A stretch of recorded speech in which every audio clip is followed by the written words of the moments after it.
உலகில் தோன்றிய மொழிகளில் எம் தமிழ் மொழி ஒரு மூத்த குடிமொழி. அந்த மொழியை தாய்மொழியாக கொண்ட நாம் புண்ணியம் செய்தவர்களாக இருக்கின்றோம். இன்பத் தமிழ் எங்கள் மொழி, இஸ்லாம் எங்கள் வழி என்ற கூற்றிற்கிணங்க இப்பொழுது தமிழ்த்தாய் வாழ்த்து. நீராறும் கடலொடுத்த நிலமடந்தை கெளிலொழுகும் சீராறும் வதனமென திகழ்பரத கண்டமெதில் தெக்கணமும் அதிச்சிறந்த திராவிடனல் திருநாடும் தக்க சிறு பிறை நுதலும் தரித்தனரும் திலகமுமே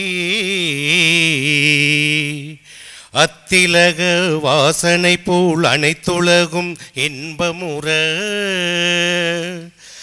எத்திசையும் புகழ் மணக்க இருந்த பெரும் தமிழனங்கே தமிழனங்கே உன் சீரிழமை திறம் வியந்து செயல் மறந்து வாழ்த்துதுமே வாழ்த்துதுமே வாழ்த்துதுமே.